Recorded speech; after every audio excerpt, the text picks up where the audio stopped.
Hey, salut à tous! On se retrouve aujourd'hui avec la mouche ici, déjà au volant, qui vient nous présenter sa 106 Rallycross. Non les gars, c'est une connerie. La mouche, il est connu pour ses mobylettes. Et aujourd'hui, on se retrouve ici pour vous présenter celle-ci, la 103 Family. Alors, monsieur la mouche, que peux-tu nous dire sur la 103 Family? Donc on est d'accord, ça c'est un proto, c'est ta conception. Et du coup, qu'est-ce que tu peux nous dire? Qu'est-ce qui a été fait dessus? Quand est-ce que tu l'as fait? Et comment est né ce projet? Bonjour à tous. Alors cette Peugeot 103 Family, c'est ce qu'on peut appeler un modèle fantôme, c'est-à-dire un modèle unique qui aurait pu exister et être fabriqué par la maison Peugeot, tant il est fini et sérigraphié, mais effectivement c'est un modèle unique. Et l'intérêt de cette mobilette, c'est déjà la double selle pour effectivement transporter une grande ou petite famille. Donc ça, la double selle, c'est toi qui l'as créé, on est d'accord? Donc la double selle, c'est tout bonnement une boîte que j'aurais pu faire de façon aérodynamique ou carrée. Je l'ai fait de façon rectangulaire. Donc c'est une boîte tout métal, voilà, en tôle galvanisée, qui a été habillée après de sky et de mousse pour le confort de l'assise. Et donc dans cette boîte, on y met tout le nécessaire de dépannage pour une mobilette, à savoir déjà l'antivol serpent, des objets de fixation, donc scotch, fil de fer, clé à bougie, de la bougie, tout ce qui est outillage de premier secours, à savoir des pinces, des clés à laine, des tournevis, de la durite, des colliers Serflex, indispensable pour la mobilette bien sûr, l'huile de temps. Donc l'idée c'est de mettre de l'huile dans le réservoir directement et de finir directement après à la pompe à essence en station-service. Voilà. On y retrouve également des bouchons de secours, le cadenas pour pouvoir fermer son coffret de selle, du cutter, etc. Bref, avec cette mobilette, on est censé pouvoir partir en famille et en totale sécurité avec tout son petit équipement de base. Donc la selle, effectivement, elle est refermable de façon pratique et rapide grâce à sa sangle accrochée installée sur le côté. Ouais, c'est efficace. Et du coup, tu peux venir mettre le cadenas, du coup, là, c'est absolument, là. il y a deux opercules qui sont installés d'origine, qui permettent de glisser un petit cadenas d'appoint afin d'éviter tout vol rapide. Non, très très propre, ouais, nickel. L'ensemble de la selle a été après habillé de deux mousses, deux épaisseurs de mousse et le tout recouvert de sky. Voilà. Donc, là, on est déjà sur la deuxième version, hein, si je dis pas de bêtises. Absolument. Moi, je l'avais déjà filmé une fois Absolument. sur Trenia avec une selle noire. Tout à fait. Et donc là, on est sur son nouveau coloris. Absolument. Toutes les machines que j'ai faites, souvent il a fallu faire des modifications parce que dans le temps je me suis aperçu qu'elles n'étaient pas adaptées techniquement ou esthétiquement. La première selle adaptable était une selle longue d'origine adaptable existante, habillée de mousse noire toute bête, et je me suis dit que c'est dommage d'avoir toute cette place perdue, donc je suis plutôt parti d'une selle qui est en fait un coffret, donc pour ranger des produits, des affaires, et avec une mousse pour habiller le tout et refermable. Voilà, donc on allie à la fois l'esthétique, le fonctionnel et le confortable. Allez, vous avez bien compris que ce coffret de selle est la pièce maîtresse de ce 103 Family. Maintenant, peux-tu nous en dire un peu plus sur la base de 103? De quel cadre tu es parti et toutes les pièces que tu as pu rajouter dessus, s'il te plaît?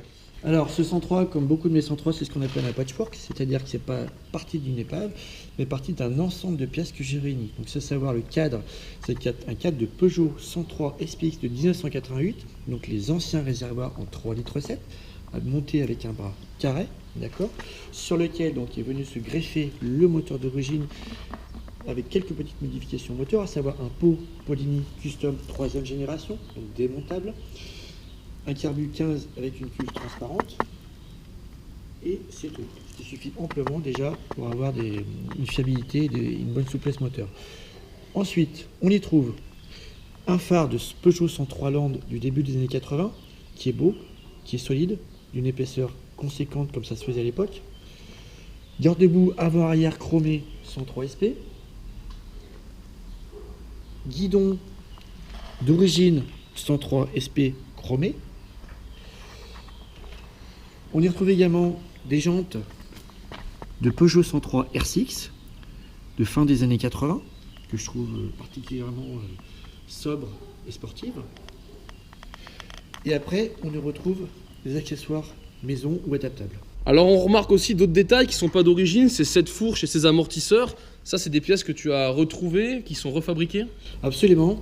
Donc effectivement, je voulais un arrière un peu rehaussé pour pouvoir supporter le poids conséquent de plusieurs personnes à l'arrière. Donc ici, c'est un amortisseur adaptable long chromé en 360 mm de long, d'accord. D'accord. On y retrouve également une fourche beaucoup plus sympathique, beaucoup plus épaisse en termes de diamètre, qui est une fourche adaptable Racing EBR, diamètre 30 mm de diamètre de fourreau, d'accord. Et on y retrouve également, pour accompagner la selle, les personnes qui s'y trouvent dessus, des cale-pieds, et notamment des cale-pieds rabattables. Donc les cale-pieds fixes pilotent à l'avant, le cale-pied pour l'enfant qui serait mis au milieu, et le cale-pied pour la jeune dame qui serait placée à l'arrière. Voilà, donc c'est bien pour ça qu'on l'appelle 103 Family et que tu as créé cette grande selle. À la base, c'est pour y recevoir 3 personnes dessus, ce qui est assez ouf quand même. Tout à fait, comme au Maroc, avec toutes les familles qui se trimballent sur toutes les mobylettes qu'on voit là-bas. Voilà, c'est souvent ça, ils sont plusieurs par mobylette et c'est là qu'on se rend compte que c'est fiable et que ça marche vraiment bien. Absolument, tout à fait. D'autres petits détails qui sont ici, donc là on a un cache-arrête et dessous un cache-câble. Alors ça, c'est de la fabrication artisanale, on est d'accord? Tout à fait. Alors, ce que je trouve dommage sur les 103, c'est ces arêtes d'origine qu'on voit à la surface du réservoir, sur le dessus et le dessous. Et pour cacher ça, tout en restant dans l'esprit, l'harmonie du cadre, j'ai fait fabriquer donc des pièces de métal cintrées, donc des grandes barres qui ont été cintrées à la fente du réservoir et clipsées sur la partie supérieure du réservoir pour cacher l'arête, qui en plus permet d'épouser esthétiquement complètement la poutre centrale et soulignée par cette bande de sérigraphie. Tout à fait, alors on en parlait tout à l'heure hors caméra, c'est vrai qu'on trouvait beaucoup des gens qui ont lissé leur réservoir jusqu'à l'arête de façon à supprimer cette arête. Et là, je trouve que vraiment cette pièce, elle est superbe. Donc, j'ai été un peu à contre-courant de tout ce qui s'est fait jusque-là. Les jeunes, effectivement, dans les années 80-90, pour cacher cette fameuse arête disgracieuse, préféraient mastiquer et effectivement faisaient une sorte de dôme qui rejoignait le bord du réservoir jusqu'à la pointe centrale. C'était très esthétique, c'était particulier, ça avait tendance malheureusement à craquer dans le temps. Et moi, je trouvais dommage de casser un petit peu l'esthétique de base de la machine. Donc du coup, j'ai habillé simplement la machine par une pièce subtile.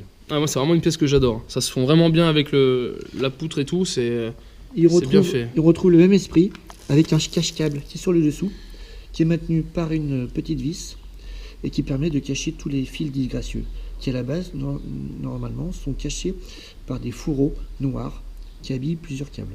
Mais là, ça fait carrément une pièce complète qui cache l'ensemble. Voilà. Et qui permet de rejoindre esthétiquement, pareil, le début et la fin du réservoir. Ah ouais, non, c'est très très propre. Hein. Très très joli. Et après, bien sûr, question qu'on se pose, pourquoi cette couleur, le rouge et le noir? Ça, c'est c'est ton choix, forcément. Parce que je voulais marier à la fois une couleur sobre, qui est le noir, qui est une couleur également discrète et chic, et avec le rouge qui permet de donner un petit coup d'éclat, un petit coup de fantaisie et d'agressivité dans l'ensemble. Alors j'ai habillé ça de façon subtile, comme l'aurait pu faire n'importe quel constructeur, c'est-à-dire des liserés de roue, un liseré de cadre pour souligner tout cet esprit ondulé central. Qu'on retrouve sur le phare aussi. Hein. Qu'on retrouve sur le phare, tout à fait.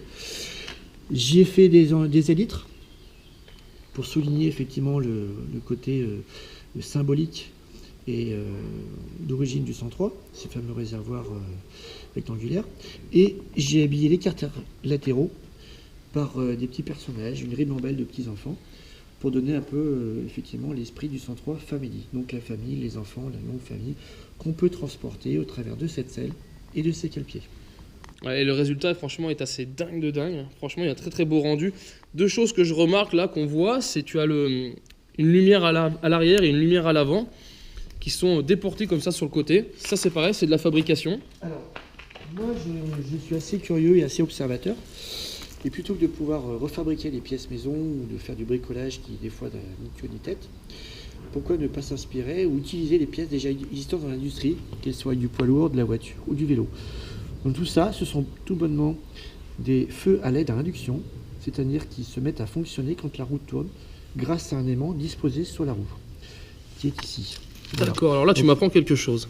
Donc c'est-à-dire que quand la roue va faire un tour, elle va apporter de l'énergie qui va alimenter des LED.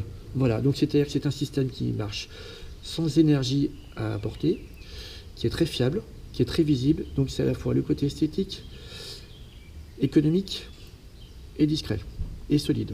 Ah, c'est génial, et c'est le même principe pour l'avant. Hein. Aussi bien pour l'avant. Je file sur l'avant, filmer un coup l'avant, mais d'accord, on a exactement le même principe. Donc on va faire un petit essai. Je vais faire tourner la roue, effectivement. Je connaissais pas du tout, tu vois. Alors là, c'est très intéressant comme système. C'est bon? Yes, on l'a vu clignoter. D'accord. Ah ouais, excellent. Donc là on est en plein jour, on voit peu la lumière. Ah Mais ouais, effectivement, dès la pénombre, c'est quand même un système qui est très visible et qui permet d'apporter une sécurité supplémentaire. D'accord. Et du coup, tu as eu l'occasion de la tester, cette machine. Ça donne quoi avec 3 personnes dessus? C'est confortable, c'est fiable? Bon, effectivement, je ne graverai pas l'Everest avec. Ouais. Mais bon, ça suffit amplement pour une utilisation normale en ville ou sur des routes normales. Et là, bien sûr, on retrouve, alors ça j'ai vu, c'est ton petit détail, c'est ta touche à toi de fabrique. Voilà. C'est ta petite marque de fabrique, c'est ça, c'est ton autocollant. Disons qu'on m'a souvent surnommé La Mouche de par mon nom de famille. Je me suis dit, bah tiens, pourquoi pas y apposer. Voilà, et qu'on retrouve aussi là. Tout à fait. Très discret, ça passe très très bien sur la machine, c'est superbe.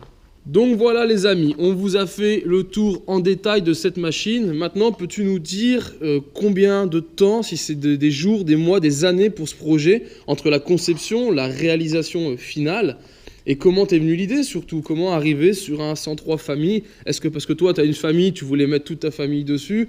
Est-ce que c'est une autre idée qui t'a amené à ce projet? Alors déjà, cette machine, elle a été démarrée en 2016, de par quelques pièces que je commençais à accumuler, et qui s'est accélérée lorsque j'ai commencé à vendre une grosse partie de mon patrimoine de Peugeot 103.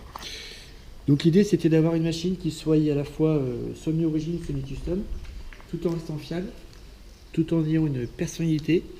Et puis surtout, je voulais pouvoir transporter plusieurs personnes, un peu à la fois l'idée du scooter, tout en restant dans le 103, mais aussi en m'inspirant de l'image qui m'avait frappé quand j'étais allé au Maroc il y a quelques années à Marrakech, où à la descente de l'avion, je pouvais découvrir toutes ces mobylettes Motoveian ou Peugeot avec plusieurs personnes dessus, où le papa effectivement transportait toute sa famille sans aucune difficulté à l'arrière. Donc c'est de là qu'est venue l'idée, voilà. C'est quand tu as eu ça, tu t'es dit, je rentre chez moi, je me fais une 103 Madine... Bah, je me suis dit, mais c'est génial, finalement, on peut parfaitement sur un 103 adapter une selle pour transporter du monde, et en plus mettre carrément des objets à l'intérieur à travers ce coffret de selle. Tout à fait. Donc du coup, attaqué en 2016 et tu l'as fini quand? Il a à peu près en fin 2017, parce qu'il y a eu des modifications qui sont venues progressivement, donc le coffret de selle notamment qui a été refait 2 fois, la sérigraphie qui a évolué avec le temps, le pot également, et donc aujourd'hui j'estime que cette machine est pour moi totalement terminée, à la fois en termes de technique et d'esthétique. D'accord, ça marche. Donc en gros, on compte une année de travail? 1 année et demie. 1 année et demie de travail? Étalée dans le temps. D'accord, pour un rendu voilà qui, bah là ça parle, hein. On voit qu'il y a de la qualité, il y a eu du temps de passer, mais il y a une grande qualité derrière. Allez voilà les amis, je pense qu'on a fait le tour avec Christian sur la présentation de son 103 Family, mais avant de partir, regardez, on vous la démarre du premier coup, on va vous laisser profiter un peu de cette machine et on se retrouvera dans une autre vidéo pour l'essai de ce 103 Family. En tout cas les amis, j'espère que cette vidéo vous a plu. Si c'est le cas, pensez à la liker et la partager. Et on se retrouve en attendant sur ma chaîne 100% Mobilette Youngtimer pour d'autres vidéos, tutos et présentations. Et en attendant, ciao ciao!